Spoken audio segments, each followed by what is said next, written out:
committee will come to order. I would like to begin this hearing by stating the Oversight Committee mission statement. We exist to secure two fundamental principles. First, Americans have a right to know that the money Washington takes from them is well spent. And second, Americans deserve an efficient, effective government that works for them. Our duty on the Oversight and Government Reform Committee is to protect these rights. Our solemn responsibility is to hold government accountable to taxpayers, because taxpayers have a right to know what they get from their government. We will work tirelessly in partnership with citizen watchdogs to deliver the facts to the American people and bring genuine reform to the Federal bureaucracy. This is the mission of the Oversight and Government Reform Committee. And I want to welcome everybody here today. This is an exciting time for me. On a personal note, I appreciate the opportunity to serve in the United States Congress and to serve as the chairman of this subcommittee. It's truly a thrill and an honor, and I hope to live up to the high expectations that I think people have in the roles and the duties in this seat. This is the first meeting of the National Security, Homeland Defense, and Foreign Operations Subcommittee. I'd also like to welcome the Ranking Member Tierney. I look forward to working with him. I have a good personal relationship with him, and while we may disagree on some things, I think we can be united in our love of country and the need and the function of this committee. So, I want to also welcome those here that are here for the very first time, and all the new members that have joined in this 112th Congress. Looking forward to a very active year. Today, we're examining the challenges facing the Defense Department and State Department as they transition from a military to civilian-led effort in Iraq. On November 17, 2008, the Bush administration and the government of Iraq signed a Status of Forces Agreement which set a December 31, 2011 deadline for the departure of all U.S. military forces from Iraq. As agreed, the U.S. has withdrawn over 90,000 personnel, 40,000 vehicles, and 1.5 million pieces of equipment. Today, there are fewer than 50,000 U.S. forces in Iraq. As the military draws down, the State Department is ramping up. According to Ambassador Kennedy, the Department will, quote, will continue to have a large civilian mission in Baghdad, end quote, to, quote, meet the President's goal for an Iraq that is sovereign, stable, and self-reliant, end quote. In support of this effort, the State Department will help train the Iraqi police, operate an Office of Security Cooperation to manage foreign military sales, train and equip the Iraqi military, and ensure that ongoing reconstruction projects are properly transferred to Iraqi control. To do this, it will dispatch hundreds of employees to Iraq. Yet each of these employees will be supported by roughly 16 contractors. It is estimated that the State Department will eventually employ nearly 17,000 personnel as contractors. The rough cost to the U.S. taxpayer will be in the range of $6.27 billion in fiscal year 2012 alone. The State Department will rely on these contractors for services ranging from the simple food supply to counter mortar and rocket fire. Many in the oversight community have expressed concern about the State Department's ability to meet this daunting challenge, and rightly so. The State Department's core mission is diplomacy, not combat. In its July 2010 report, the Commission on Wartime Contracting stated that, quote, there is not enough evidence of a thorough, timely, and disciplined planning approach to the coming transition, end quote. In his written testimony today, the Commission still maintains that the State Department is not necessarily ready to carry out this mission.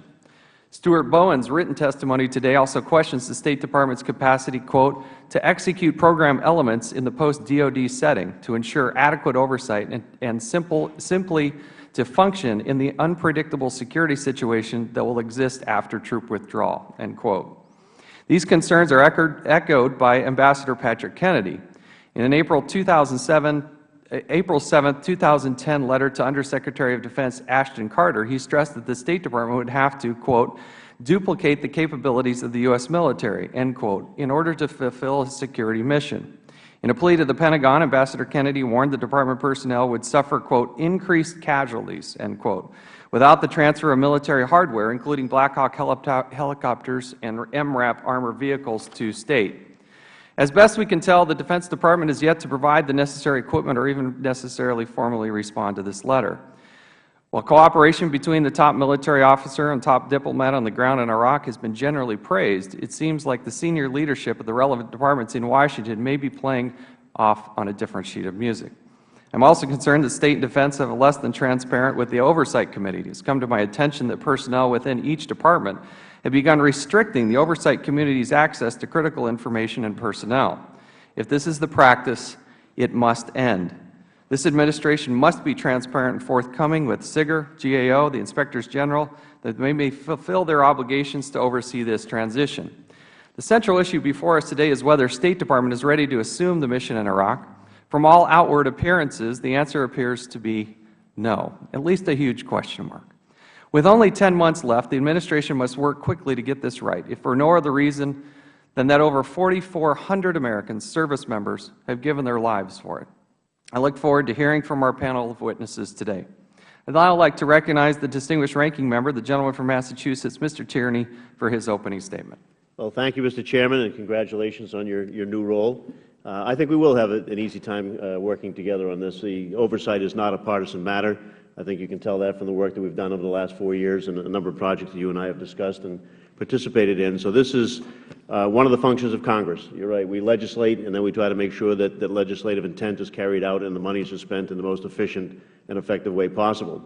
With that in mind, I want to thank all of our witnesses here today, some of us becoming old friends, it seems, as we work on this. This is a topic that's been much discussed, but I think it's well worth continuing that examination, particularly in light of the 2011-2012 budget discussions that are going on right now.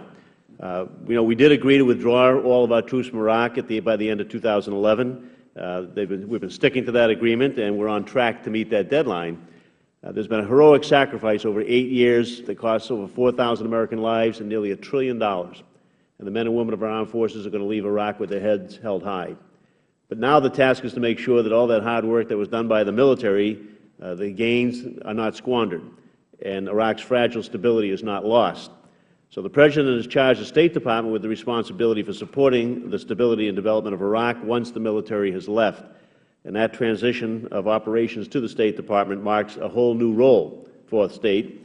It's been asked to oversee functions traditionally under the purview of the Department of Defense.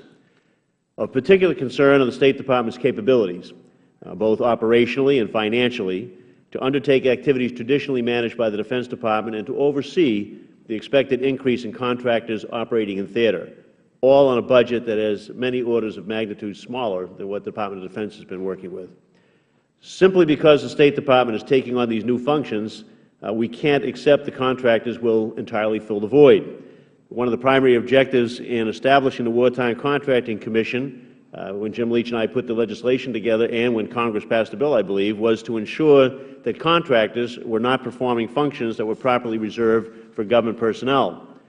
During previous Oversight Committee hearings on this subject, I discussed at length with Mr. Thibault the fundamental necessity of identifying inherently governmental functions leading up to this transition. In spite of those concerns, in many respects, we're no closer to identifying and staffing inherently governmental positions than we were when the hostilities in Iraq began 8 years ago.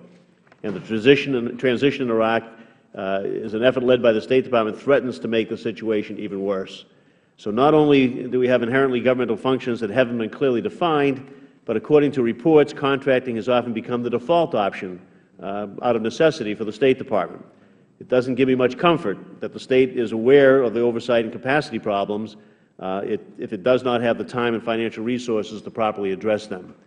As Mr. Green and Mr. Thibault state in their written testimony, and I quote, "An expanded United States diplomatic presence in Iraq will require State to take on thousands of additional contractor employees that it has neither the funds to pay nor the resources to manage." End quote.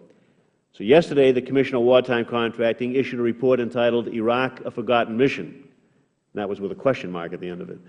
The report states that without a substantial increase in budgetary support from Congress, the post-2011 prospects for Iraq and for the United States' interest in that region will be bleak. It continues, and I continue to quote, "Without increases to sustain operations for fiscal year 2011 and beyond, it is inevitable that some missions and capabilities will be degraded or sacrificed altogether, and that large outlays of taxpayer funds will have been wasted." End quote. In fact, the Commission's #1 recommendation is that Congress ensure adequate funding to sustain State Department operations in critical areas in Iraq. Unfortunately, today, Congress's willingness to ensure adequate funding for the State Department's mission in Iraq is very much in doubt. H.R. 1, the Republican-led appropriations bill that passed the House in February, dramatically cuts State Department funding overall and makes specific cuts to the major programs that are critical to the mission in Iraq. According to Secretary Clinton, who testified yesterday in front of the House Foreign Affairs Committee, I quote, the 16% cut for State and USAID that passed the House last month would be devastating to our national security, and it would force us to scale back dramatically on critical missions in Iraq, Afghanistan, and Pakistan." End quote. This is the definition of penny wise and pound foolish. After investing so much blood and nearly $1 trillion in Iraq, we must give the State Department the basic resources they need in order to successfully relieve the military of their mission there and help ensure Iraq's stability and future prosperity. Indeed, the State Department effort in Iraq is vastly more affordable than the operation led by the Defense Department.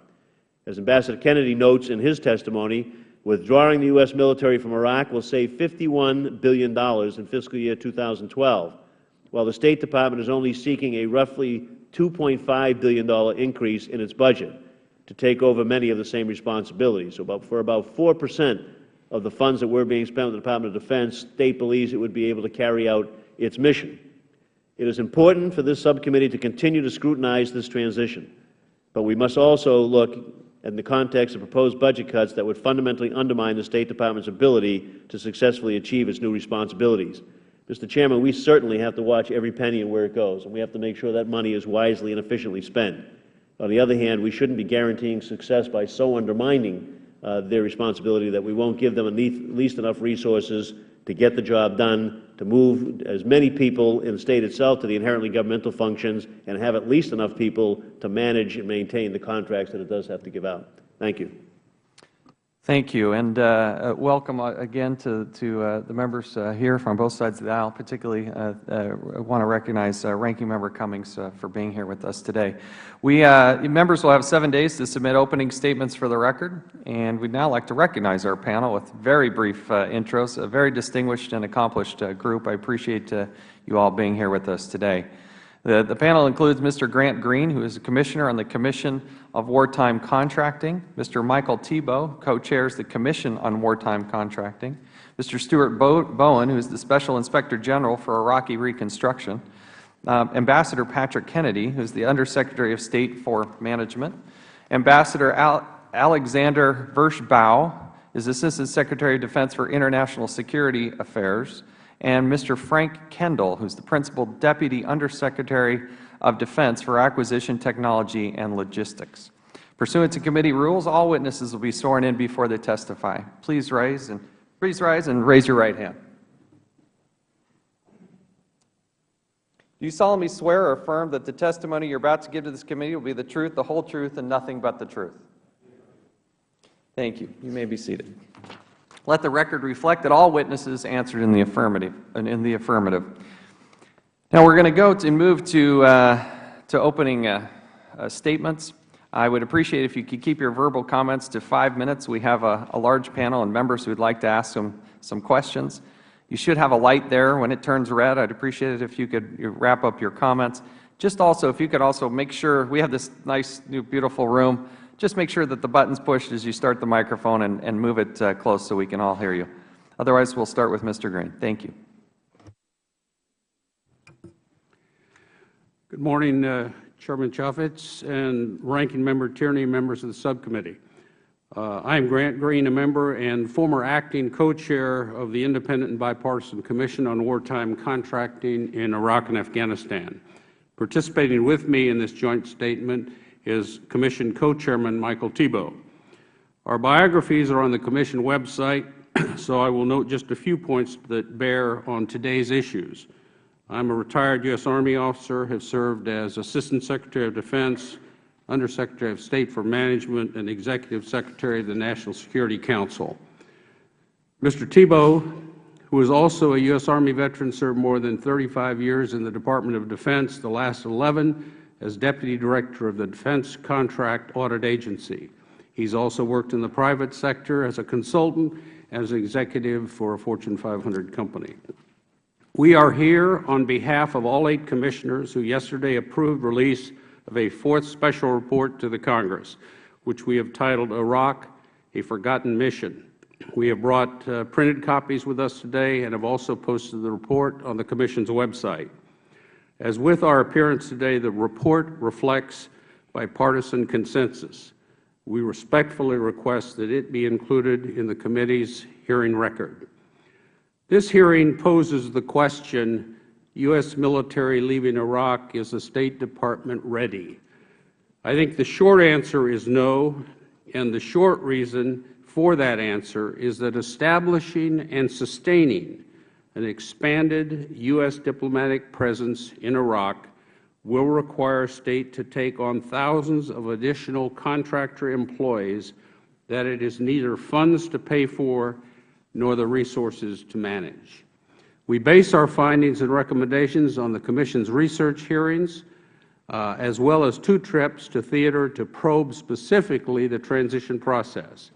Mr. Thibault and I led the first trip, which prompted our July 12, 2010 special report titled "Better Planning for Defense to State Transition in Iraq is Needed to Avoid Mistakes and Waste."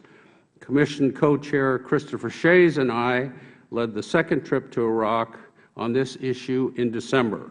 We observed significant progress, but our observations and subsequent research have led to our follow-on special report, the one I brought with us today, Iraq, a Forgotten Mission.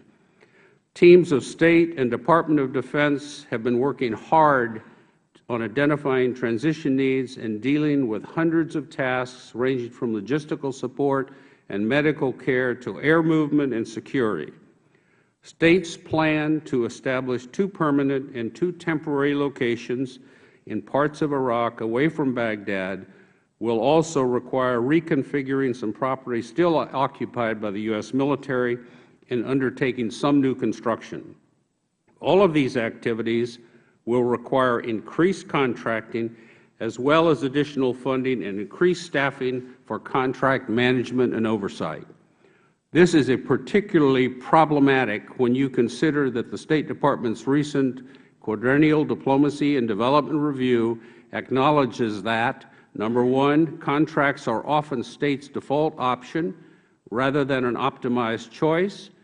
Contracts are often well into the performance phase before strategies and resource for managing them is identified. Third, its contract management and oversight capability has languished, even as contracting has grown. And finally, State has a need to restore government capacity in mission-critical areas.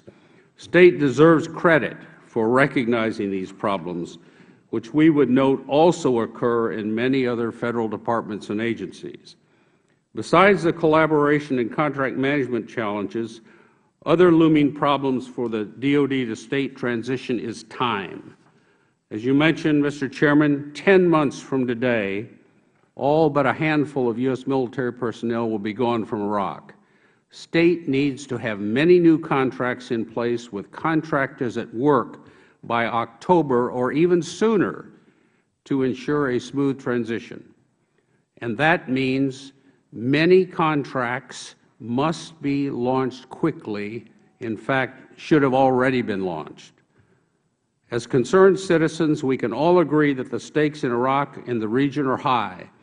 We can all agree that as members of this Commission, however, that we are confining our observation to the implications of the contracting required for States' planned presence in Iraq after 2011. We are not opining on the merits of State's plan or urging that Congress provide everything that the State Department has requested. If anything, considering the extent of contracting waste, fraud, and abuse we have seen in Iraq and Afghanistan, we would encourage the Department and lawmakers to examine that plan closely to seek, where appropriate, more economies and safeguards for taxpayer dollars. We are simply pointing out here that the declared coordinated policy of our government to expand the Department of State's role and visibility in Iraq after the U.S. military departs has large and unavoidable consequences for contingency contracting and must be recognized and resolved. Our new special report, Iraq, a Forgotten Mission, spells out our concerns in more detail. We will close by quoting the 3 recommendations in that report that the Commission recommends. Number 1, that Congress ensure adequate funding to sustain State Department operations in critical areas of Iraq, including its greatly increased need for operational contract support.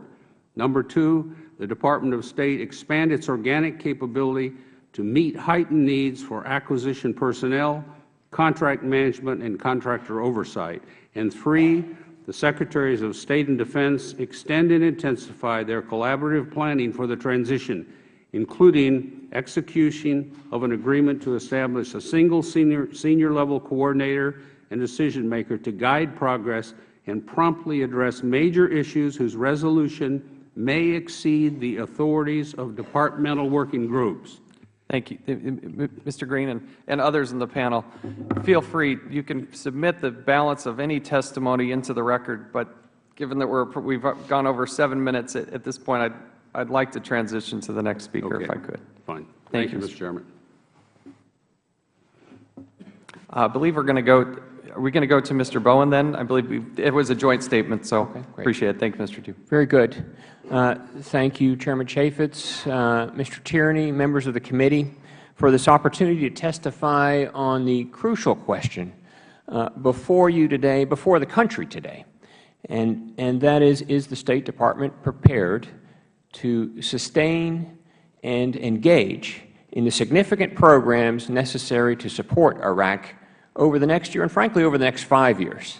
This is not a perennial issue. This is a significant national security issue. And so before I answer that question, let me provide 3 premises that put my answers in context. 1, the United States will continue to support Iraq next year and for the next 5 years because we have crucial national security interests at play there. 2, the State Department will be in the lead there and will need to implement programs that it can execute so that those national security interests are protected. And 3, to meet that mission next year, over the next 5 years, it will require substantial resources to do so, much less than the resources expended over the last 8 years annually. As General Austin testified a few weeks ago before the Senate Foreign Relations Committee, the DOD was spending $75 billion last year on maintaining its mission in Iraq.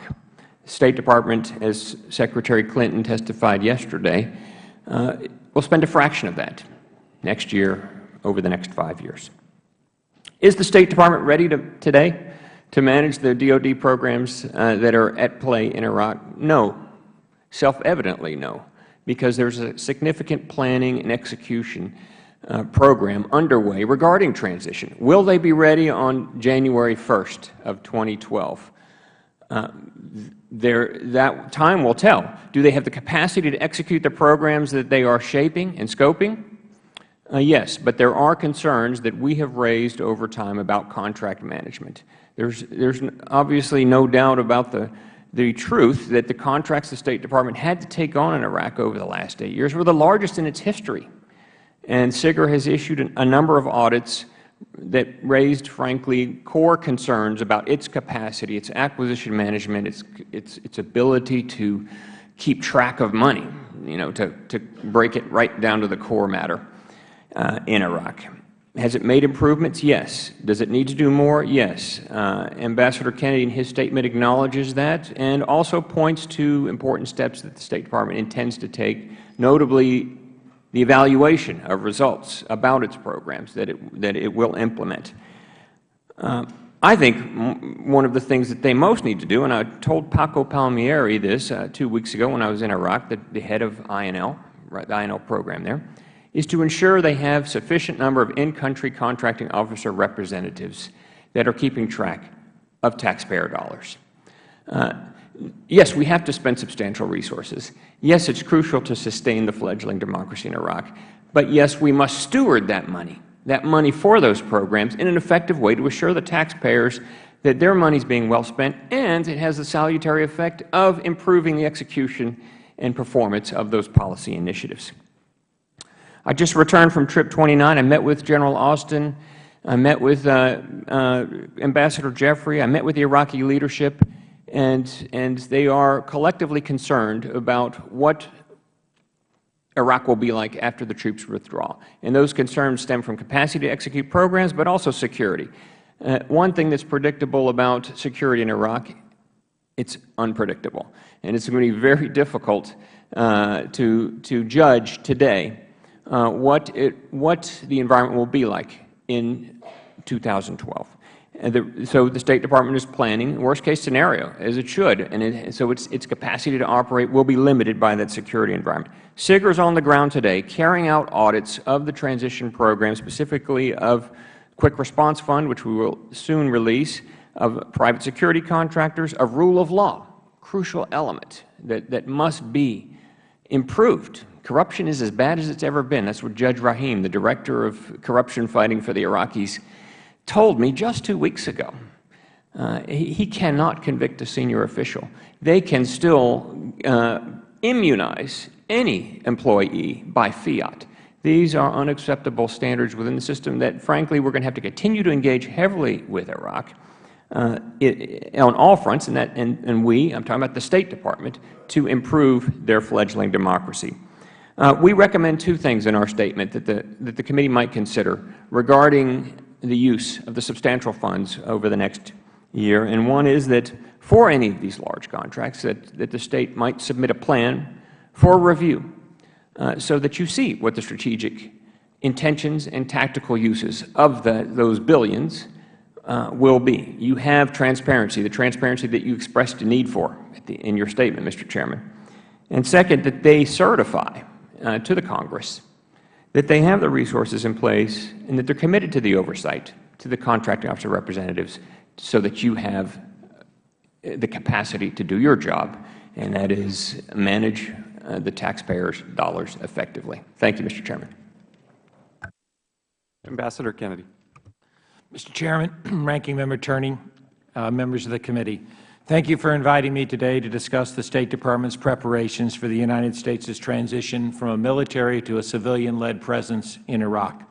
Our efforts in Iraq are critical in supporting an Iraq that is sovereign, stable, and self-reliant, and to achieve a strategic long-term partnership between the United States and Iraq. The Administration's request will provide resources for the diplomatic platform that will provide U.S. interests in Iraq be advanced. As Secretary Clinton, Secretary Gates, and Admiral Mullen have emphasized, shortchanging our civilian presence now would undercut our enduring national interest in Iraq. Between 2010 and 2012, the U.S. military drawdown will save the United States taxpayers $51 billion, while States' total operating budget requests for Iraq will only increase by $2.5 billion. States' 2012 funding needs will increase because of the military to civilian transition, but the overall cost to the U.S. taxpayer will decrease dramatically. In short, a stable Iraq is in the U.S. national interest, and anything less than full funding would severely affect the transition. This is an overview of the larger Iraq policy issues. Today, I would like to address the safe and secure management platforms needed to support successful implementation of our Iraq policy, which are my responsibilities. There are 8 key components to launching those platforms. Security. In addition to our embassy in Baghdad, we are planning consulates general in Erbil and Basra and embassy branch offices in Mosul and Kirkuk. All U.S. personnel and contractors will be under Chief of Mission Authority. Security will be shared with the State Department's Bureau of Diplomatic Security, responsible for all State Department sites, and DoD responsible for Office of Security Cooperation personnel. At locations where State and OSCI co-locate, diplomatic security and DoD security will coordinate movements, but diplomatic security will have sole responsibility for facilities. Contracts for static movement and security movement have already been awarded or are about to be. Thanks to our assistance and from our friends at DoD, we are finalizing an agreement with DoD to loan us 60 MRAP vehicles, and we will use a U.S. Army existing contract for vehicle maintenance. An unmanned aerial vehicle reconnaissance program is being established. We are coordinating with DoD on a sense and warn system for indirect fire, and we will have tactical radio communications in our vehicles and tactical operations centers at all our sites. Medical. We will establish robust medical units in Basra, Baghdad, Kirkuk, and Mosul, and smaller medical units in 7 other locations. These units will stabilize trauma cases that would then be moved to nearby First World medical facilities in Jordan and Kuwait, and we expect to award that contract by the 20th of May. Contracting and contract oversight. Our success in Iraq depends on effective contracting efforts. Unlike other U.S. embassies, Iraq is a non-permissive environment, which means we cannot hire local staff as static guards or as cleaning crew, nor can we visit markets, gas stations, or pharmacies. We are heavily dependent on contractors until security improves, and have developed a contracting strategy for life support, security, transportation, communications, and facilities. While it is most effective for State to use its own competitive process to award contracts, we also will leverage DoD resources where DoD has superior contracting capabilities in theater. One example, the Logistics Civil Augmentation Program, or LOGCAP, is a proven support mechanism with strong mandatory contract management requirements. Interim use of LOGCAP will give us time to put our own into place, and we will also be using the Defense Logistics Agency for food and fuel.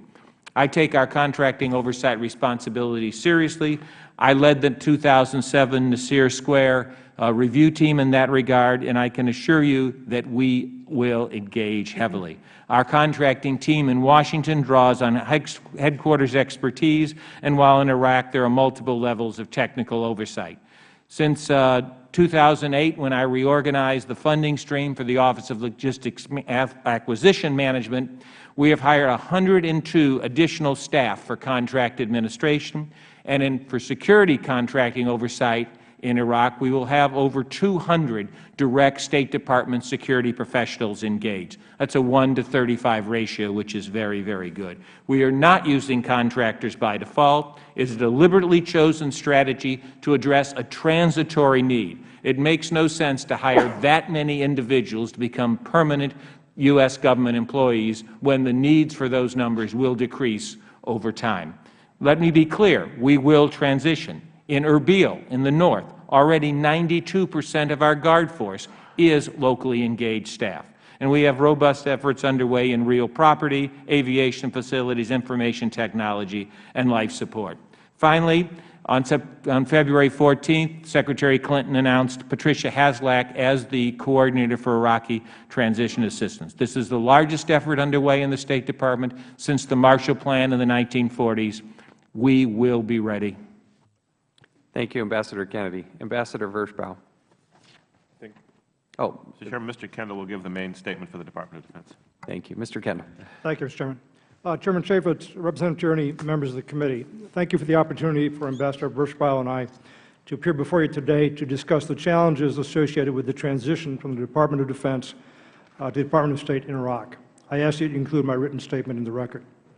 The DoD is fully engaged in support of Operation New Dawn, ensuring a smooth transition of DoD functions to State in support of the enduring U.S. government diplomatic and security assistance missions, while providing oversight of logistical functions associated with the orderly withdrawal of the Title X military forces by the end of December 2011. We are already in the execution phase of this transition. DoD recognizes the importance of the transition in Iraq, that there are significant material and support issues. We are fully committed to executing our role within the boundaries set out in the security agreement between the U.S. government and the government of Iraq. We have undertaken a whole-of-government approach to support State as relations normalize in Iraq. While ultimately the role State will play in Iraq is not in itself unusual, the scale and complexity of the transition presents a huge undertaking, and DoD is doing everything it can to make this transition successful. While the Undersecretary of Defense for Acquisition Technology and Logistics is not responsible for establishing policy in this area, we are responsible for the success of the material, contract, supply, and selected construction components of the transition.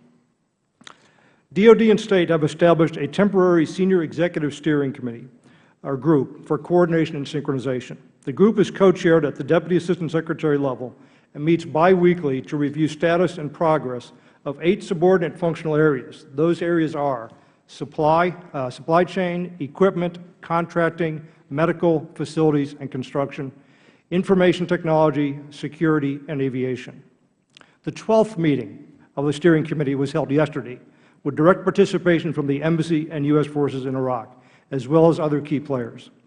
To facilitate the whole-of-government coordination, in November 2010, DoD embedded a staff officer within the transition team in State to serve as a liaison and work day-to-day issues. Additionally, to expeditiously respond to requests for equipment, a joint combined OSD and Joint Staff Equipping Board was established in early January of 2011. These activities have been overseen by Ambassador Kennedy and myself, with assistance from Undersecretary of Defense for Policy and the Joint Staff, among others. Currently in Iraq, joint State and DoD teams have been established in each of the remaining locations to develop practical solutions to issues resulting from the downsizing of the site footprint. The transition of these sites is not a turnkey operation, and each presents unique challenges. For example, each site team is establishing new perimeters and moving T-walls, relocating containerized housing units, rerouting utilities, and where needed, undertaking general site preparation. These actions are occurring at varying degrees at all the enduring sites. To enable secure communications to these sites, DoD is restructuring its secure network infrastructure to accommodate the changing footprint. I visited Iraq in October and met with Ambassadors Jeffrey and Jackson, as well as General Austin, to discuss plans for transition. The chairs of the Senior Executive Steering Group recently returned from Iraq, where they conducted site visits to future State Department enduring presence posts to ensure that transition plans are proceeding. State does not have the management and oversight capacity in theater to immediately handle the large-scale support requirements for all the remaining sites. Therefore, the Department of Defense will provide a number of specific functions in accordance with the Economy Act. The LOGCAP IV contract will provide base life support and core logistics services. The request for proposals was released in January 2011. Proposals are due in 5 days, and we expect to make the award in July. Food distribution and fuel distribution and supply will continue to be provided by the Defense Logistics Agency, as Ambassador Kennedy mentioned. The Army Sustainment Command will provide maintenance contract support for those items not maintained under existing site contracts or LOGCAP, such as the sense and warn systems and mine-resistant ambush protection vehicles that we are providing to the State Department. The Army Sustainment Command will also provide selected security contract support. DoD will provide fixed-site contract security under combatant commander rules for the independent sites operating for the Office of Security Cooperation in Iraq. The synchronized information systems, the synchronized pre-deployment and operational tracker, or SPOT, and the total operational picture support system have been designated by State as a personal management tool that they will use, and those will transition directly from DoD. State will reimburse DoD for all these contracts and services provided. DoD has received and continues to address State requests for approximately 23,000 individual equipment items, ranging from medical equipment to counter-rocket protection. As mentioned above, a joint equipping board has been established to streamline and centralize the request process. There have already been a number of success stories with respect to the transfer of equipment. For example, we are loaning 60 Cayman Plus MRAPs in place of the basic model Caymans to provide a greater level of protection to State Department personnel. We took State's initial requirement for 3 CT scan systems for their medical equipment, which would have cost in excess of $9 million, and found a solution that would provide the scanners for less than $1 million total. We have found 2 XS CH-46 helicopters that were being provided to State, with the potential of 4 more to be made available to meet an immediate need in State's worldwide air fleet and to free up other assets. The rules of engagement for fulfilling the equipment needs have been established. Excess items are being transferred at no cost. State is to provide funding for defense services associated with these transfers, including transportation and maintenance. Non-excess items are being provided on a reimbursable basis, though through sales from stock. In instances where funding is not available, those items will be addressed on a case-by-case basis by the equipping board cited above. DoD will consider loaning non-excess equipment on a case-by-case basis based on readiness impacts. All equipment transfers are being completed in accordance with the Economy Act. I just want to close by saying that we are very well aware of the challenges. Our greatest challenge is probably time. And Ambassador Kennedy and I are working together, as is our entire team, to ensure that we do the things that are needed to fully, successfully execute this transition. Another challenge, of course, is funding, and we are working also with the Iraqi government on some agreements which are not finalized. But we are beyond the planning phase, though some planning continues. We are executing at this time, and we believe we are on track to meet the schedule that's been set up. Thank you, Mr. Chairman. Thank you, Mr. Kendall. Thank you all. Your entire statements can be submitted for the record. We're going to now move to the portion where members will be each allowed 5 minutes for questioning, and we will alternate, obviously, on different sides of the aisle. I would ask the members try to maintain the 5-minute rule in deference to their colleagues in moving forward. I'd like to start, if I could, please, through some discussions with the Special Inspector General, some written testimony from the Special Inspector, conversations that members have had in Iraq, staff and whatnot, it's our understanding that both the State Department and the Department of Defense have actually been tightening up and not been as forthcoming in providing the Special Inspector access to both the information and personnel that they have in the past. There are two memos in particular, one dated October 7th, 2010, another one January 8th, 2011, that have restricted this access. I guess I would appreciate a comment, perhaps starting with you, Ambassador Kennedy, about the State Department's granting of access to documents and information. Is that something you're going to be forthcoming with, or is it something that we need to dive into a little deeper? Mr. Chairman, we deal with the Inspector General for Iraq. We provide him information. We provide information to the General Accountability Office. We provide information to the State Department's Inspector General. We provide information to the Agency for International Development's Inspector General. Each one of those individual entities has defined lanes in the road that have been worked out in response to congressional mandates, and we provide each one of those offices with all material that they are entitled to. Ambassador Vershbow or Mr. Kendall, either one. Well, I guess what I'm concerned about with the Department of Defense is this new operating procedure that you've instituted that creates this delay of 15 days, having to fill this 4 or 5 page document out instead of this unfettered access that they've had previously. Mr. Chairman, I have to apologize, but I'm unaware of any attempts to withhold any information, and I'm not familiar with the memos. Our policy is to be, I believe, the same as the State Department in these regards. I'd be happy to take this for the record and get back to you on these specific Perhaps, Mr. Bowen, you can express the concern. Yes, and on the DoD front, I addressed this with General Austin. My staff has worked with his Chief of Staff over the last weeks, and we've resolved, I believe, satisfactorily the concerns that we have had regarding access. At least it appears so in practice. On the State Department front, yes, we get substantial information from the embassy, and I have to say Ambassador Jeffrey has been very forthcoming, as have been his deputies.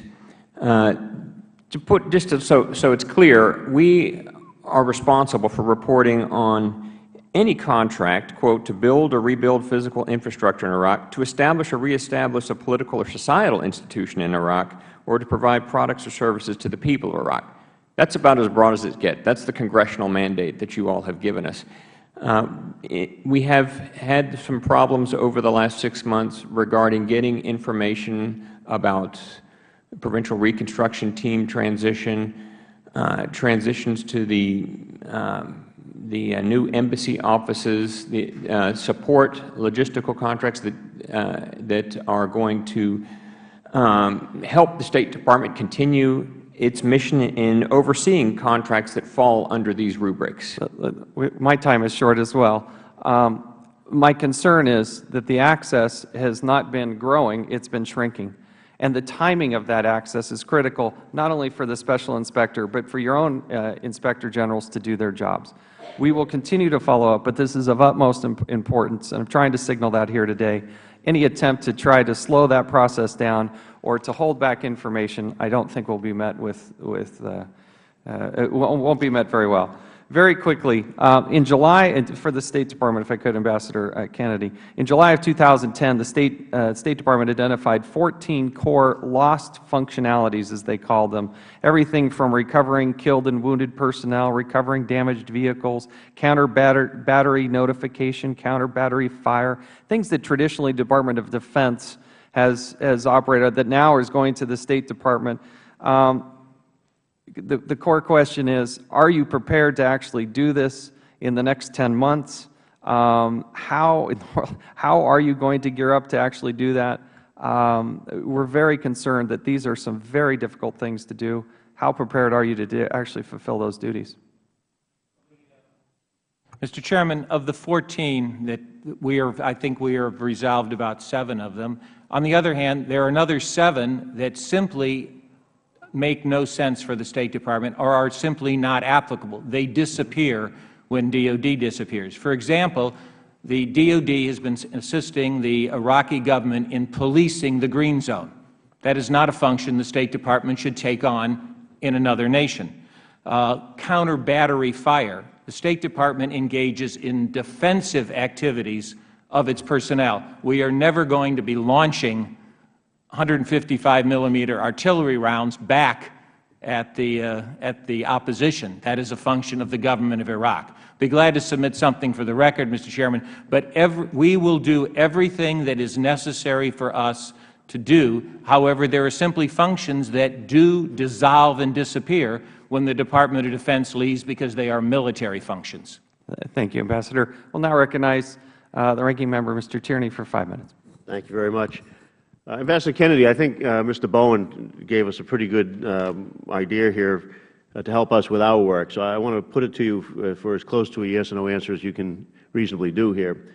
Will you or the State Department submit to this subcommittee sufficiently in advance of implementation for our review and comment each plan for carrying out your responsibilities, including the strategic and the tactical aspects?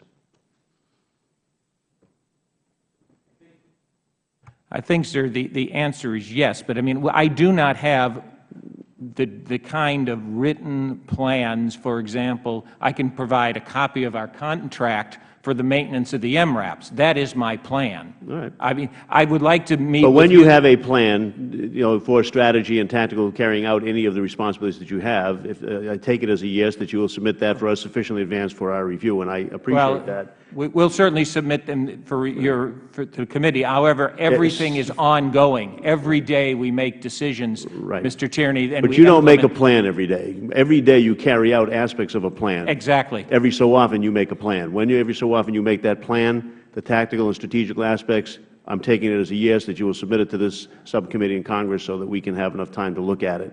I think it was a good idea. It is an excellent idea, but we may have to implement it immediately. We'll work with you, all right, on that. And will you certify to Congress and the subcommittee that for each plan that you have the actual resources that you'll need to implement it and that you're committed to the management and oversight of that plan? We will certainly certify we're committed to the management oversight. However, we have plans that are dependent upon appropriations. Right. And so I cannot certify. You can certify the condition that you have the resources subject to certain appropriations. I can certify that we have things subject to appropriations. And in that line, let me just go on for that. On February 17th, Secretary of Defense Robert Gates testified before the Senate Armed Services Committee. It was pretty passionate about his call to support the State Department's budget request for fiscal year 2011 and 2012. Here's what he said. The budget request is a critically urgent concern because if the State Department does not get the money that they have requested for transition in Iraq, we are really going to be in the soup, close quote. Further, he went on, he said, without this funding, quote, much of the investment that we've made in trying to get the Iraqis to the place they are is at risk, close quote. Admiral Mullen also added that sufficient investment in states' capabilities was critical. Otherwise, we're going back for a lot more investment and a lot more casualties. So despite these pleas from the defense and military leadership, last month the House passed an appropriations bill that seeks to dramatically cut states' budget requests for fiscal year 2011. Secretary Clinton, as I said in my opening remarks, testified yesterday that the cuts would severely inhibit states' ability to perform its mission. Ambassador Kennedy, if H.R. 1 became law, with that 16% cut in there, how would the cuts impact your ability to perform your mission in Iraq? Mr. Tierney, we would not be able to perform the mission that has been tasked to the State Department. And Ambassador Verschbauer and Mr. Kendall, am I correct in assuming that you agree with Secretary Gates that full support for the state's budget request is essential to the success of the mission in Iraq? Absolutely, Congressman Tierney. Mr. Thibault, the Commission's recent report on the Iraqi transition makes its #1 recommendation that Congress adequately fund the state to perform its duties in Iraq. In your view, what would happen to the mission if Congress dramatically slashed states' top-line program budgets as proposed? Mr. Congressman, the mission would not get accomplished. It would be mission failure. Okay. In the Commission on Wartime Contracting report that you released yesterday, the recommendation was made that the State Department expand its organic capability to meet heightened needs for acquisition personnel, contract management, and contract oversight. The report goes on to say that short of funding and program management staff to adequately conduct oversight of the thousands of contractors it will need to hire in order to successfully take the reins of the U.S. operations in Iraq from the Department of Defense, some of these contracts will be for highly critical or sensitive missions, such as handling unexploded ordnance. In addition, the Commission warns that the scope of States' contracts in Iraq increases. Failure to provide for expanded oversight and implementation of contract administration strategies will lead to instances of waste, fraud, and abuse in contracting. So, Mr. Thibault, do you think that spending money now to ensure the State can conduct effective oversight of the contractors necessary to implement the transition will ultimately prevent waste, fraud, and abuse in contracting and save the American people money? Yes, Mr. Congressman, and we also believe that part of that process or plan includes both the pre-award cost evaluation and analysis and previously mentioned oversight, because they not only need the money, but they need the ability to implement the program. Exactly so. Thank you. Yield back, Mr. Chairman. Thank you. It's now my pleasure to recognize the gentleman from Idaho, Mr. Labrador, who is going to serve as the Vice Chairman, a new member of the 112th Congress, and somebody who just recently returned to a visit to Iraq. Mr. Labrador, you are recognized for 5 minutes. Thank you. Being new to Congress, I sometimes question some of the things that are happening here in Washington, D.C., and it seems like we make some assumptions. Mr. Ambassador Kennedy, explain to the American people, really, there's going to be 17,000 new workers, people employed in Iraq, yet 16,000 of them are contractors. That doesn't make any sense to me, especially when we pay contractors a lot more money than we pay government employees. Can you explain how you justify that? On two grounds, Mr. Chairman. First of all, the General Accounting Office did a study, which I'd be glad to make sure that you receive, that actually shows that the State Department use of contractors in protective security operations actually saves the U.S. government money in the long term. Secondly, we have a surge issue here in Iraq. We need aviation support. We need medical support. We need logistical support. We need that effort in Iraq and in Afghanistan. I do not need that effort in the other 163 American embassies that we have. Hiring permanent United States government employees for a 20 or a 30-year career for a need in Iraq for aviation or particular security or explosive ordnance disposal, et cetera, is not good government. It is not good for the American taxpayer to saddle them with the long-term 30-year bill for employees when I need them for a surge capability for a brief period of time. And therefore, if I need them for a long period of time, they become government employees. If I don't need them for a long period of time, that surge capability is best done and least expensively done for the long haul with the use of contractors, sir. Okay, according to the GAO, for the past 3 years, the State, DOD, and USAID have been unable to determine the exact number of contractors you employ in Iraq. Without having reliable data on the number of contractor personnel it is currently relying on Iraq, how has State developed projections regarding the number of additional contractor personnel after the drawdown of U.S. forces? 2 points, Mr. Vice Chairman.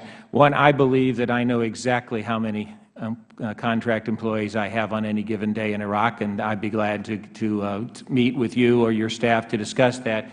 But secondly, what we do is we have analyzed each of those major functions that I have referred to, aviation, medical, et cetera, and we have done a table of organization. I need so many pilots, I need so many bomb disposal personnel, I need so many static guards. We have a table of organization, and that is actually what we give to the contractor. You must fill each one of those billets. And then when they provide us personnel, we use a database that we have borrowed within the Department of Defense that's called SPOT, S-P-O-T, and we register every single one of those contractors in that database. So you claim the GAO is wrong. You do have a number. What is that number of contractors that we have? Today, let me submit that for the record, because that number does change every day. So, but GAO was wrong when they said that you couldn't account for them. That is correct. I believe that I can account for every single contractor I have in Iraq. Yes, sir. But you don't know right now what that number is. I did not bring. I brought our planning numbers for the transition. I didn't bring with me my charts, which show exactly how many I have on board today. My apologies. Okay. Now, Mr. Green, in his testimony, Secretary Kennedy disputes your Commission's finding that the State Department did not arrive at its decision to use contractors by default. He points to the fact that the State has hired an additional 102 staff for contract administration, 200 managers for oversight of private security contractors, and is supplementing its oversight of the log cap contract with subject matter experts from DOD. Is this sufficient in your view? Well, it may be sufficient today, but if you look at, and I don't disagree with Secretary Kennedy, if you look at the number of contractors that the State Department will require post-2011, they do not have enough oversight today to oversee and manage those contractors in the way they should be.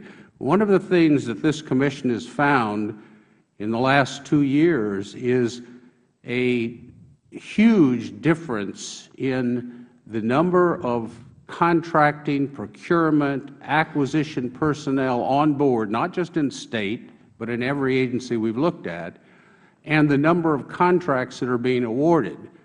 And so we have this lack of oversight generally, and with State, with the huge increase in the number of contractors that they're going to experience, they need a lot more oversight, and they need it on the ground. Thank you, Mr. Thank you. Chairman. The gentleman's time has expired. We'll now recognize the ranking member of the full committee, Mr. Cummings from Maryland, for 5 minutes. Thank you very much, Mr. Chairman. Mr. Chairman, as I've listened to this testimony, I want to thank you, gentlemen, for your testimony. It's very enlightening. I can conclude that we all understand that we need to tighten our belts, no doubt about it. But we have already spent 8 years, $1 trillion, and lost, unfortunately and tragically, 4,000 American lives in trying to help Iraq. And certainly we applaud our military for all that they're doing. To slash the State Department's budget in this way at this time is not only irresponsible, but it is a clear and present danger to our national security. And as I listen to you, Mr. Ambassador Kennedy, you were asked some questions about if you had to take the cuts that are now seems to be coming down the pike, we'd be in deep trouble, wouldn't we? Sir, we would not be able to execute the mission that we have been given without the funding that is both in the FY11 President's budget and in the FY12 budget. Yes, sir. And another term for that would be mission failure. Is that not correct? Yes, sir. Now, on February 24th, the Commission on Wartime Contracting released a report entitled "At What Risk? Correcting Our Over-Reliance on Contractors in the Contingency Operations." In the report, the Commission identified several policies and practices that hamper competition for contingency contracts. Ambassador Kennedy, you testified that State is considering bids for several functionalities that are vital to a successful transition in Iraq, including the Police Development Program, security operations, and life support services.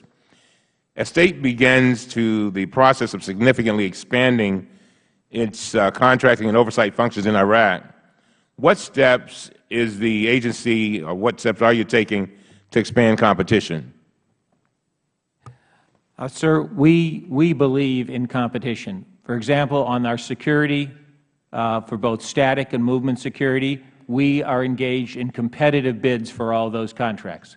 For the construction of our facilities in Iraq, our Office of Overseas Buildings Operations is using competitive competition. For our medical contract, competitive competition. Our aviation contract was awarded by competitive competition.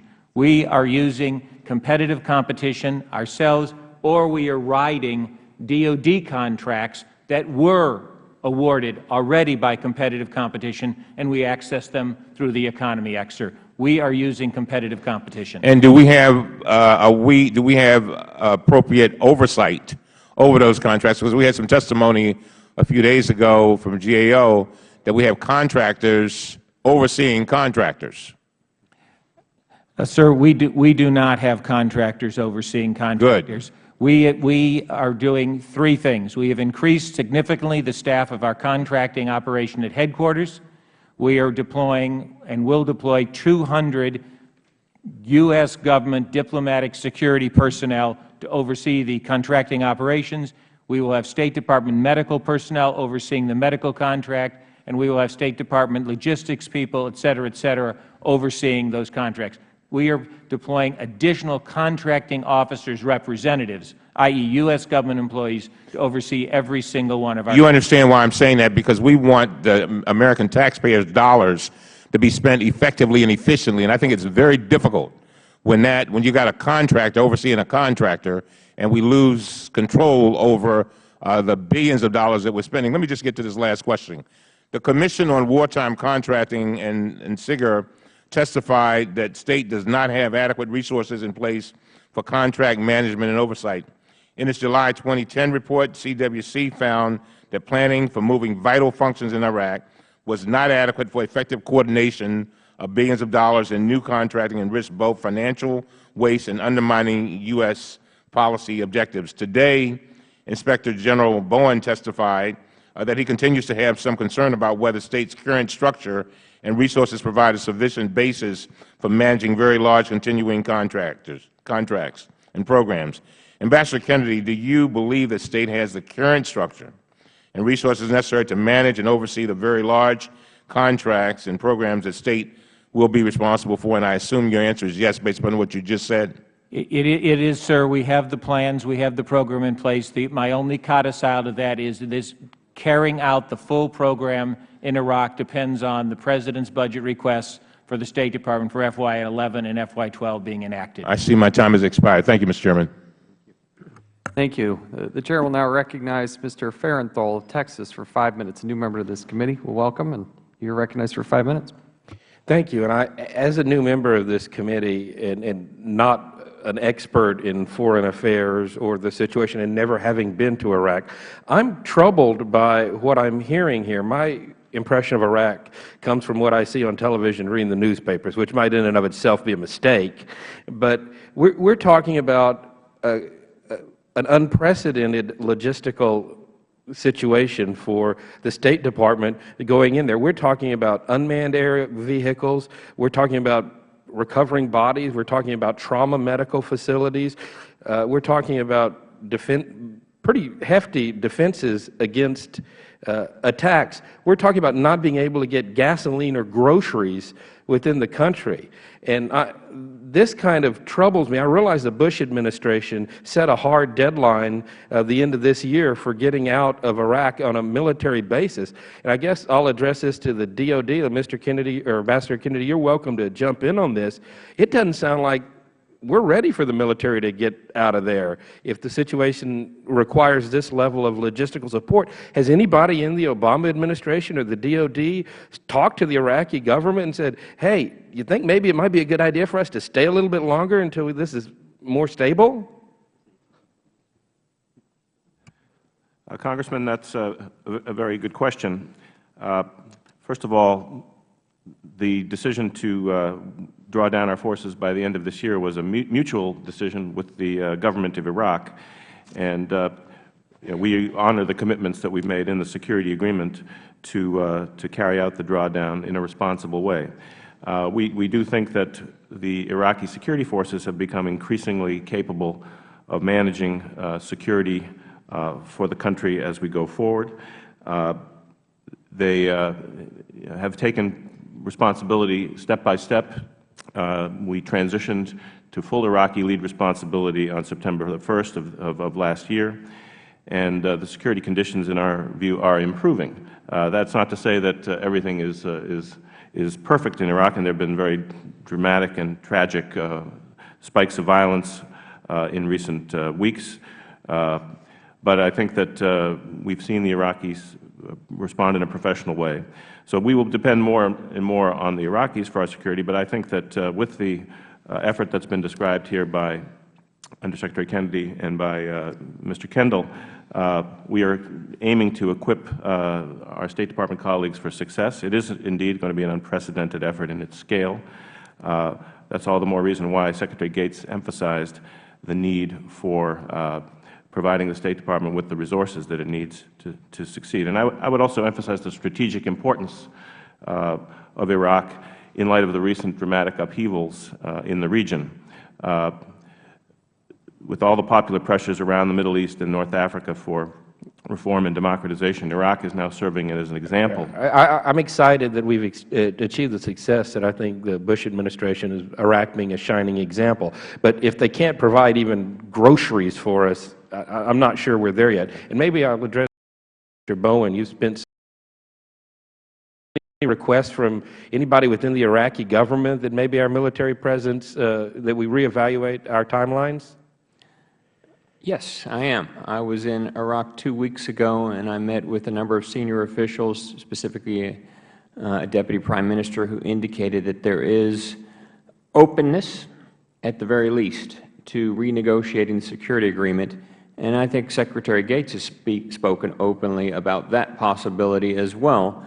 But as Ambassador Vershbow noted, this is really something that the Iraqis secured from us originally in the security agreement, and that they would really need to publicly reopen. That matter, of course, doesn't have much time. December 31st will be here soon. Are you aware of anybody within the administration that's actually pursuing these discussions, or is this something that just kind of came up over coffee somewhere, or I guess tea? I am not involved in the policy matters related to this issue. I'm just about out of time, so I'll yield back my remaining 20 seconds. Thank you. The gentleman yields back. We'll now recognize the gentleman from Illinois, Mr. Quigley, for 5 minutes. Thank you, Mr. Chairman. Welcome to your new position. I guess I'm struck with something I heard someone from State say when I was visiting Iraq. We were being briefed, and they kept saying, we want to make sure we have this right so we don't have to come back. Finally, after about an hour of that, a few of the members said, we're not coming back. But there was a sense within the people there at State, and some of what I hear here, that we have to make things perfect. I mean, let's name a Middle East country that isn't at least facing some possibility of extraordinary instability. I mean, are we going to embed ourselves to that degree, the degree you're talking about in Iraq, to maintain the stability with love for our own national security? I just think perhaps we're talking about a bridge too far. And it's, someone mentioned the corruption is as bad as it has ever been. I don't know that the people of Iraq will ever get along to the extent that you're talking about, or that corruption is going to change, or that all the efforts that we've already done, or that you have planned for the next infinite number of years will achieve what you'd like it to do. It is almost, from my point of view, impossible. So it's what stuck on my mind since I went there, and nothing's changed that I heard today. But let me ask Ambassador Kennedy a question on a specific issue. You wrote a letter, I believe, April 7, 2010, to DOD, the problems that State Department will face in implementing the new life support system. Any numerable of other agencies, entities have expressed concerns as well. There are related issues. Could you elaborate and make us feel a little better about how that situation is going to play out? Yes, sir. We have been receiving absolutely stellar cooperation both in Iraq and in the United States from the Department of Defense. They are providing us surplus equipment. They are providing us equipment on loan. They are permitting us, under the Economy Act, to utilize their contracts, for example, for food, for fuel, for logistical activities. So we have now crossed that barrier. We now have a way forward in those activities thanks to the cooperation from the Department of Defense. The contract is on the street for that, using the superior buying power, so to speak, of the Department of Defense. As you know, the Department of Defense has facilities all over the Middle East and Southwest Asia, and therefore our ability to partner with DoD on these gives us greater economies of scale to save money for the American taxpayer, and also permits us to use the contracting capabilities and the contract oversight for DoD. So I'm very, very pleased with the progress we've made, and we are on track, sir. What still needs to be done? Well, the contract has to be executed. It's now out for bid. We will get the bids back in. They will be evaluated by DoD, and it will be awarded. But there is plenty of time to meet the half October 1, half December 31 deadline, sir. Thank you. I yield back, Mr. Chairman. Thank you. The gentleman yields back. Now we'll recognize Mr. Yarmouth of Kentucky for 5 minutes. Thank you very much, Mr. Chairman. Thank you for your testimony, all of you. Well, Mr. Tierney inquired earlier about the impact of the top-line cuts proposed in H.R. 1 and on the ability to carry out your mission.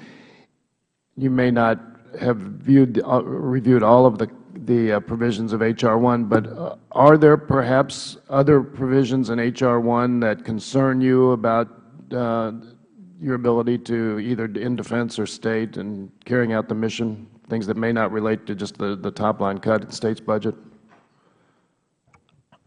My review, sir, is that the major issue at hand here is the funding levels. I mean, the State Department has both a core mission in 165 countries in the world to advance our economic security, to provide life and safety for the thousands and millions of American citizens who travel, to be the first agency in terms of our border security, in terms of passport issuance, in terms of visa issuance overseas. Cuts of that magnitude are devastating not only to the State Department's special missions in Iraq, Afghanistan, and Pakistan, but they are also devastating to our core mission to advance our national security through diplomatic means. Right. But were there any other cuts that in any other budget besides state defense? Were you concerned about any of the provisions in H.R. 1 that related to these areas of operations? As far as I know, it's the State Department's cuts that are of gravest concern. We have requests before the Congress for both 11 and 12, which I think are still under consideration. But I think any substantial cut, as Secretary Gates mentioned, I think when he testified just a couple of weeks ago, this is a dominant concern for us right now, State Department's funding. Great. Thank you for those answers. During the Oversight Committee's last hearing on this subject, there was some concern expressed about whether contractors were being asked to perform inherently governmental functions. And Ambassador Kennedy, you mentioned before some of the functions that would disappear when the military operations ceased. But Mr. Thibault and Mr. Green, do you believe that tasks such as IED clearance and hostage rescue are inherently governmental functions? Mr. Congressman, yes, I do, in the sense that absent, there's two parts that have been discussed today. Are the Iraqis ready to assume responsibilities? And then secondly, absent a military solution, are contractors the right solution? I've seen no indication that on the highly technical areas we're discussing here, such as IED removal, such as counter-battery, and when I say highly technical, I mean competence, also UAV, that's something that we would transfer to the Iraqis. So it leaves it to the military is doing an exceptional job. And I might use counter-battery, and I try to visualize things. But what I've seen is if the enemy, and I think everyone's seen it, will bring a small pickup truck, throw down one rocket, pop the rocket, and leave. That's because the objective, DOD, is so exceptional at putting counter-battery on them within 8 seconds. They know that. If that degraded, and we're talking about safety to all government and contractor personnel that are within an area of risk, if that degraded, the real question then becomes, would that knowledge be available? And then at that point, would there be the normal process of a military where you have a forward observer, you redirect fire, and you really can do damage to target areas? Those are areas where, from an inherently governmental viewpoint, the United States Army is exceptional. And there are several areas such as that, quite frankly, I'm very uncomfortable personally, and we've discussed as a Commission transferring those kinds of functions to the contractor world. Thank you much. Mr. Green, did you want to add anything to that? No, I would certainly agree. Some of these, as we call them, functional areas that will be taken over by State are very close, if not inherently governmental. I guess the basic question is, today, in the next 10 months, what is the option? State is not going to hire and bring in-house EOD personnel, and DOD is going away. So it leaves us very little wiggle room when it comes to performing many of these functions. Hopefully, State uses contractors now in other locations for, I'll call it bomb disposal, if you will. Do they need to build that capability within their organization? And how often would you use it? So I think, as ill-defined as inherently governmental is today, I think when you talk about the time, there are many of these functions, there are certainly a good number of them, that are appropriately done by contractors. And I might add, though, in building upon Commissioner Green, if I might, in about 10 seconds, the key for State, if they go contractor, is to have and bring in government employees, because State has said it's not their objective to have contractors looking at contractors, that are experts in the proper way to do these types of examples we've seen. I don't believe that capability exists presently. I think that's something they would have to grow into in order to do the oversight. Thank you. Thank you for your response. Thank you. Thank you, Mr. Chairman. The gentleman's time has expired. We're actually going to go to a second round of questioning, and a number of members here would like to ask some questions. I'm going to recognize myself for 5 minutes. Ambassador Kennedy, I was struck here, actually, as we thought more about your answer to the 14 lost functionalities, that there were 7, and I'd be interested to follow up on which 7 stay and which 7 don't. But I was really struck by your comment, and I hope I heard you right. We'll have to go back and look at the record. You said that the State wasn't going to fire back. We may be actually taking mortar rounds, we may be taking rocket fire, but that you don't plan to fire back. Is that right? Yes, Mr. Chairman. We have no intention of using 155mm howitzers from the American Embassy compound to fire back into Iraq. So we're just going to keep taking the shells and just keep taking it, or no, sir. We are already working very, very well with the government of Iraq, providing them with the locations that the material has been fired at us, and the Iraqi government has been successful, not to the degree that I wish they were, in disrupting those who would fire on our diplomatic and consular positions.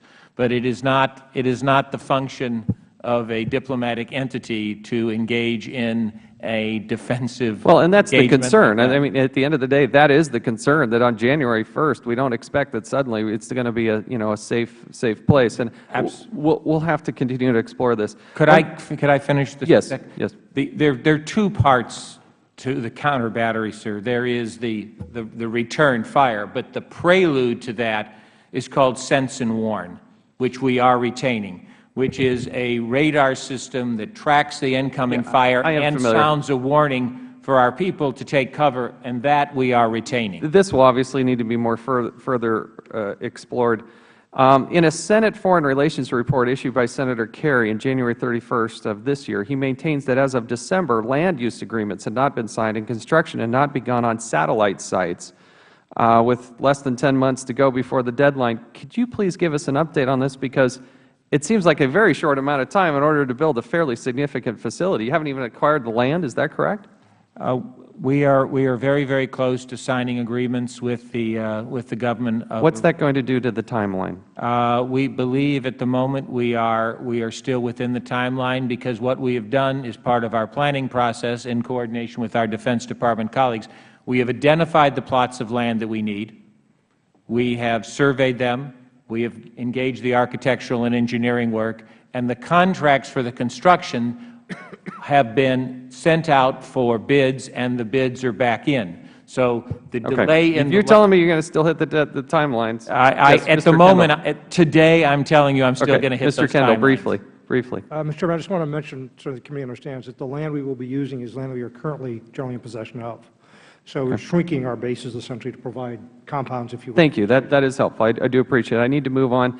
In April of 2010, Ambassador Kennedy, you sent a fairly direct statement out, a letter, saying that without the equipment that you needed, for instance, Black Hawk helicopters and whatnot, that there would be, quote unquote, increased casualties. I get a sense that some of that list has been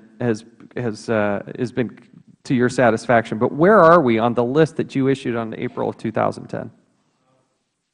Thanks to the good work of the Department of Defense, I believe that we are on track to receive everything from DoD that I need, or because of, for example, DoD's own shortage of Black Hawk helicopters, we are either acquiring other helicopters from Sikorsky. Okay, but you're confident that you're going to get 100% of that list? I'm confident we will have 100% of what we need from multiple sources, including directly from the Department of Defense. Yes, sir. And then for the Department of Defense, the question is, how many troops, how many American military will be in country on January 1st or January 2nd?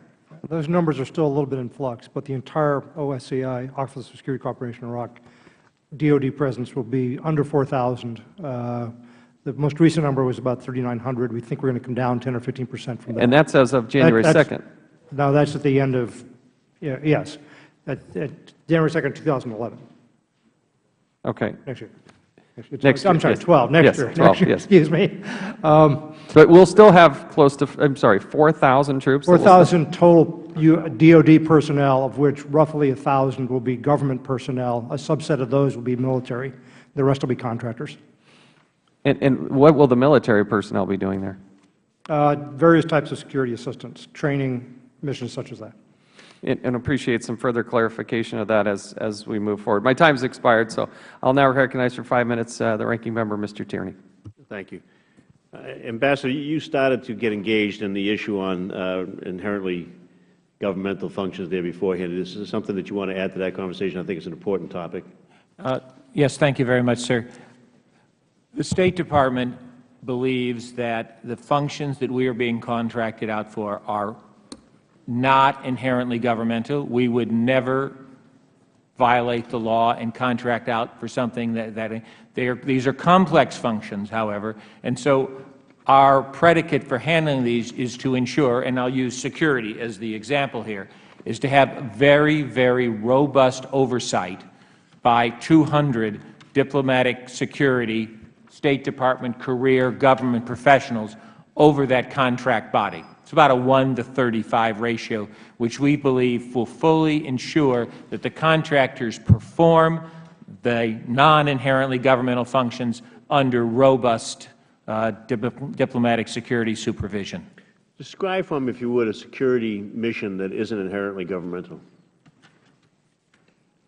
For example, if you look at many Federal installations or even State and local government installations in the United States, static guards, fixed guards around many Federal buildings in Washington are carried out by contract security personnel. That it is widely accepted in the United States government that static security personnel are not inherently governmental because they do not have arrest authority and they do not engage in law enforcement activities, sir.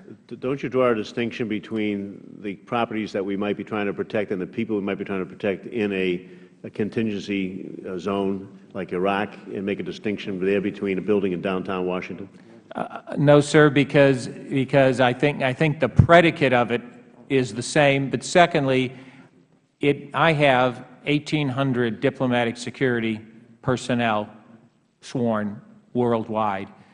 It makes no sense for me at all to move that number from 1,800 to 1,800 plus 7,000 for a period of time. The surge capability is, in my mind, what contracting is for, is to be able to grow the work when you have a particular need, and then to shrink that work back for the benefit of the mission and the American taxpayer at the same time.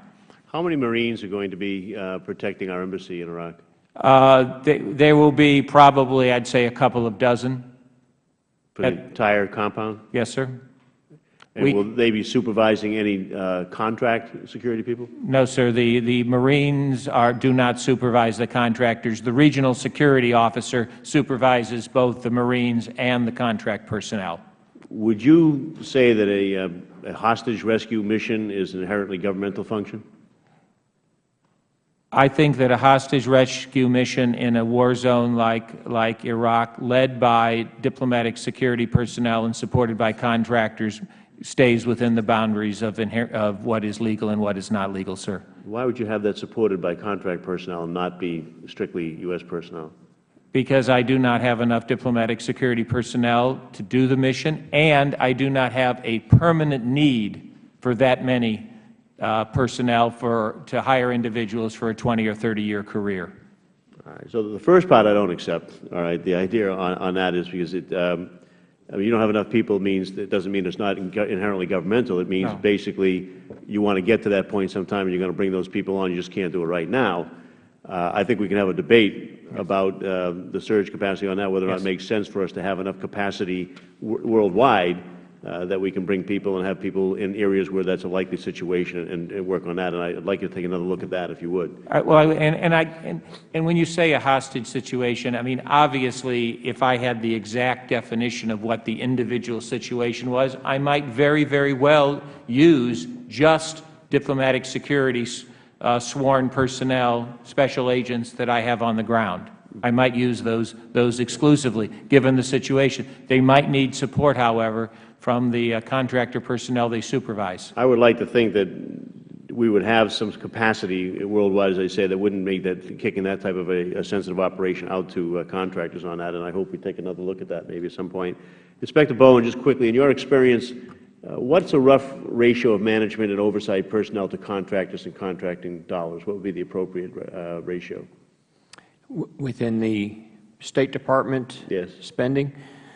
It varies on location. I mean, the number of contractors to government personnel can range up to 60 to 1, down to 20 to 1, 15 to 1. But I think that the Senate Foreign Relations Committee report of January 31st makes an important point that the committee ought to take under consideration and advisement, and that is allow the regional security officer flexibility on how he or she spends that money across the country. For example, Erbil, 1 bomb in 8 years. It's a safe place. No Americans killed up in Kurdistan, but there are very high ratios and standards of security protection that seem inconsistent with the real security situation. Allowing more creative flexibility, I think is the phrase that the report uses, will save taxpayer dollars. Thank you. Thank you, Mr. Chairman. Gentleman yields back. We'll now recognize Mr. Turner of Ohio for 5 minutes. Thank you, Mr. Chairman, and I want to thank you for holding this hearing and certainly the importance of this issue. And gentlemen, I'm going to apologize for the extent that my question may overlap with other questions. I'm on the Armed Services Committee, and I just came from the Army budget hearing where General Casey and Secretary McHugh are testifying. And I stepped away from that hearing to come and ask my question today because I think certainly what we've seen in the materials that are available from this hearing, a great deal of concern as to how this transition would occur, and I'm going to follow on the questions about the contractors. In looking at the materials, I think it's pretty startling to everyone that upwards of 17,000 contractors may be relied upon. If you look at your plans, we're all concerned that you're going to rely heavily on contractors for security. And given the problems that the Department of Defense had in providing oversight of contractor operations, I'd like to express certainly my concerns and get your thoughts on the State Department's reliance on contractors, and particularly the ability that the impact it might have on our relationship with Iraq and with the Iraqi people. I've been to Iraq 5 times and Afghanistan 5 times, and I certainly we're all aware of the issues that we've had when we've looked to contracted security. General Caldwell was just before the NATO Parliamentary Assembly, and he voiced his concerns in the contracting process where he was looking at services for training Afghanistan military police and its military, saying that frequently the contracting process limited the scope and the ability to manage what functions were occurring. We certainly had also concerns of how contractors relate to Iraqi people or the government itself. Questions have arisen concerning status of forces of agreement. What is the status of contractors? I'd like you to address also that issue as to while they are in Iraq, how they will be treated, the contractors themselves, what is their legal status, and then also the issue of the oversight of dollars, because there's obviously a significant amount of dollars that will be applied toward the contracts themselves. Could you speak about that for a moment, please? Yes, sir. If I could divide it into three pieces, I think, and be responsive to you. The first is, I think when you talk about contractors into the security arenas, in gross terms, you talk about either fixed, static security on the one hand and movement security on the other. The fixed and static people stay within the walls or in the perimeter of the United States Embassy in Baghdad or our post outside, and so their interaction with the Iraqi people is very, very limited because their mission is within the walls. On movement security, where we're escorting members of Congress, other distinguished visitors, or our own personnel out into the city, every one of those movements, which is staffed by contractors, the agent in charge of that movement is a State Department, U.S. government security professional who gives directions to the contractors and is in control of that operation at all times. So we think we have oversight, and that's my second point. We have oversight both in the sense of the contract, we have oversight in terms of the control of the contractors' activities when they're engaged in their missions. The third point, sir, you ask about the status. The contractors are not covered by any type of diplomatic or consular immunity under either of the two Vienna Conventions. If they engage in any inappropriate conduct, they are subject to both potentially U.S. law, but also they would be subject to Iraqi law. Well, that takes me to my point, and I appreciate your use of the word inappropriate, but it also places them at risk for appropriate actions, does it not, as they set about providing security, if there should be a security issue that is addressed. You have significant issues that need to be addressed with respect to what their relationship is to what has occurred. I think we've certainly seen there are probably dozens of news stories that we have all read of issues where there has been a security issue that has arisen, and a concern with the security forces having been contract forces. Do you have thoughts as to how you'll be addressing that? Yes, sir. There is a joint U.S.-Iraq security group that's led by the regional security officer from the U.S. Embassy with senior Iraqi military and police officials, and that process has been successful to date in resolving any issue that may have arisen. We believe we have a process in place. We believe it will be a successful one because there is a track record of it having been successful. The gentleman's time has expired. We will now recognize the Vice Chairman, Mr. Labrador from Idaho, for 5 minutes. Thank you, Mr. Chairman. Ambassador Kennedy, actually, Mr. Bowen, you said that we're spending $75 billion in Iraq currently. Do you know how much we're going to spend in 2012, FY 2012? The State Department proposal is around $6 billion. $6 billion. There's been a lot of testimony here that if we decrease the spending levels, we're not going to be able to do the mission in Iraq. So 75.6, we're looking at a $69 billion savings, yet we're asking for more money for the State Department. Ambassador Kennedy, what's the State Department's budget this year? The The State Department budget request for FY12 that the President has just submitted, sir, is $14 billion, $14.9 billion for State Department. For the entire State Department? For the State, yeah, the entire State Department, excluding our expenses in Iraq and Afghanistan. 14.9 for Iraq, 4.3 billion for Iraq, Afghanistan, Pakistan, and 14.9 for our core diplomatic mission. Okay. Mr. Kendall, what's the Department of Defense budget for next year? What's the request? I would hesitate to give you a number off the top of my head. I believe it's about $550 billion for the base budget, and here it is. I have it, I think. Nope, wrong answer. Let me give you that for the record. I'm sorry. I should have it in my head, but I don't. Okay. But it's 524 base budget. $524 billion. So we're talking about $524 billion for the Department of Defense. The Department of State is going to have $14.9 billion. I mean, we're talking about a significant amount of money that's out there, and we're going to be saving a significant amount of money by drawing down. I'm just not really clear why we need additional money and why any cuts are going to be hurting us. Are there no savings out there that we can do? Is the Department of Defense, for example, not good? Since we're saving that money in the Department of Defense, can't we just transfer some money? I mean, explain this to me, Mr. Kendall. The Department's been under an intense effort to find savings ever since last spring when Secretary Gates made a speech in Abilene that you may be aware of.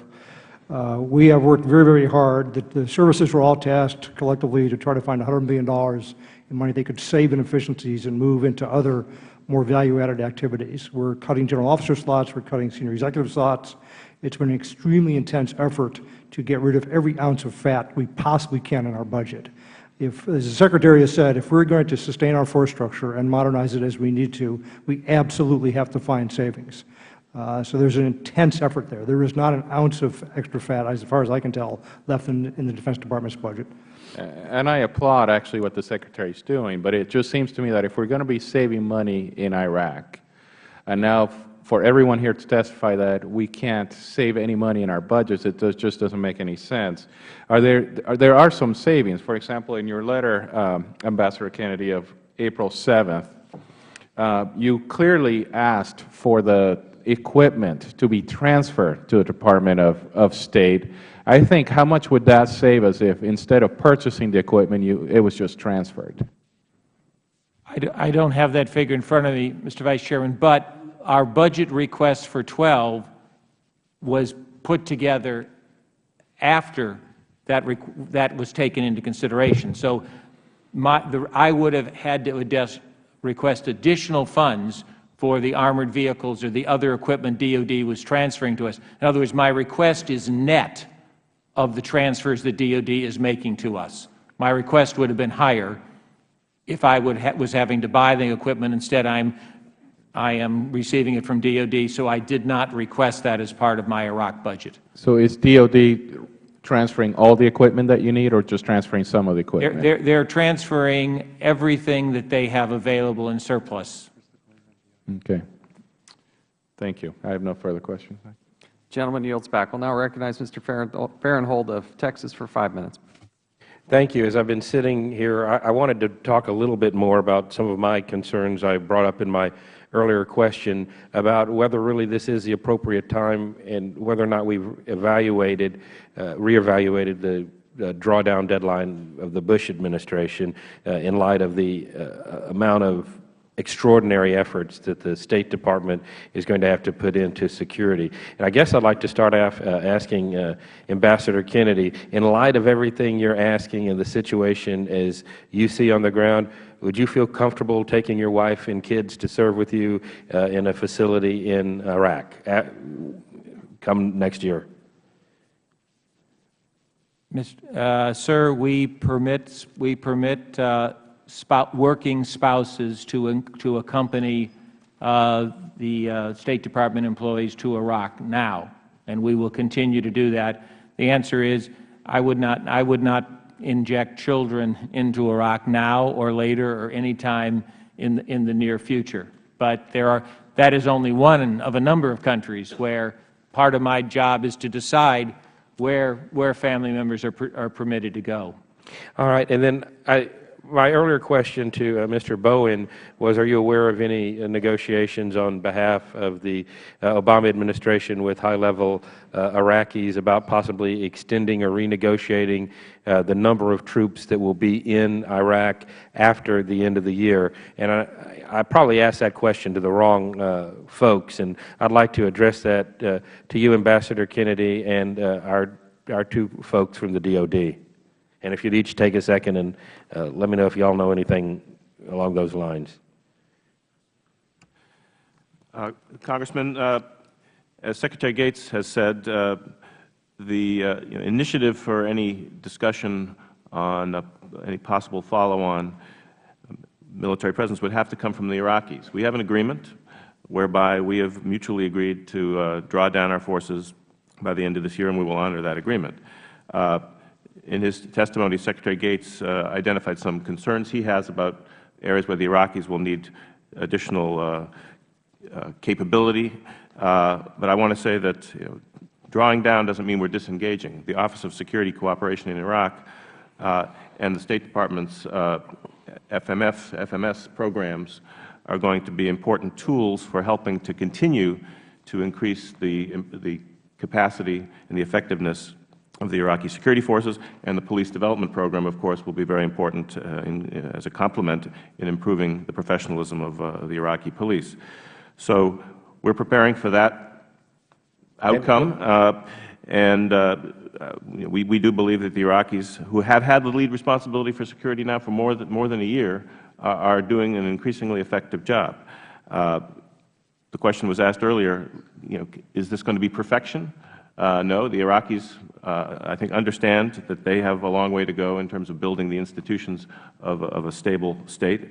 But I think it's in our strategic interest to help them, and that's what we intend to do. And the State Department's programs and the Department of Defense's continued engagement will be, I think, critically important to doing that. I appreciate that, but I'm troubled by your statement that any request would have to come publicly from the Iraqis. There are two parties to this agreement. If I'm unhappy with a contract, I'm going to live up to it.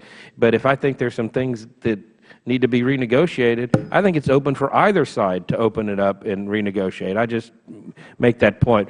And finally, again, I'm going to ask the direct question. Is anybody on the panel aware of any requests from the Iraqi government for us to up those numbers? Sir, I think we'll have to get back to you on that question. Okay. I would appreciate it if you did. Thank you very much. I yield back. Thank you. I'm going to recognize myself for 5 minutes as we wrap up the questioning here. Starting with Ambassador Kennedy, I want to be crystal clear. I want to go back to the very first thing we started with. Will the State Department give unfettered access, complete and total access to the Special Inspector General to do their job? All right. Now, that says a lot right there. That's my concern, is the hesitation. The Special Inspector General for Iraq has a mandate. We will provide him with all the material that is relevant to his mandate. There are other Inspector Generals with other mandates that we provide information to. And so if the Inspector General for Iraq asks me for something within his mandate, he will receive it. If the Inspector General of the State Department asks I'm not understanding what would be outside of that scope. Mr. Bowen, be as direct and succinct as you can. I've only got a few minutes here. That question is properly placed at this table between Ambassador Kennedy and me. You have raised an important issue regarding ensuring that Congress has all the information it's come to expect from SIGIR about what's going on in Iraq, and specifically about what's going on with regard to transition. We have an expanded mandate over and above what's usually the case for IGs. It requires quarterly reporting that's cross-jurisdictional. As we pointed out in our last quarterly report, as is very specifically detailed in that October 7th memo you cited, the State Department has stopped giving us information that it was giving us before. That question is now before Ambassador Kennedy, and I'm confident that they will resume giving us the information. We need to ensure that you have the information about what's going on in Iraq. Ambassador Kennedy, do you care to further comment? Mr. Chairman, I can only repeat my position. We provide No need to repeat your position. I find it a troubling position, quite frankly. It's something we will continue to have to further explore, as we will with the Department of Defense. There are other questions that members would like to submit. We would appreciate your prompt response to those questions. As we wrap up here, I would appreciate maybe if we could start with Mr. Green and just go down the table. What is your #1 concern? This is a mammoth, massive task that is before us. I cannot thank the men and women who are scrambling every day, putting their lives on the line to make this thing happen. I hope they understand the appreciation of the American people, those of us in Congress and others, for their good, hard work and dedication. But as we move forward, it is also imperative that we highlight the concerns that you all have. You're the closest to it. If we could just go down the line and cite, what is your biggest concern moving forward? We've discussed many of them here today. I think to name one or two, it is to ensure that we have the adequate oversight. The fact is that we're going to have a heck of a lot of contractors in country, but we have to increase the oversight, because that's where we leave ourselves open to waste and fraud. Thank you. Mr. Tebow. Excuse me. Thank you, Mr. Chairman. Probably my #1 in the context of these discussions it's explained in our charter. We get bound up sometimes in inherently governmental, and our charter by Congress said those functions that should be best performed by the government versus contractors. And in that context, and in our discussions here, we talked about these 14 items. I really think it warrants an analysis, because the United States Army has built an exceptional capability over time. And to even think about transferring that capability, to me, introduces the potential for safety of government and contractor employees who reside in those locations that are protected. Thank you. Mr. Bowen. Accountability for outcomes.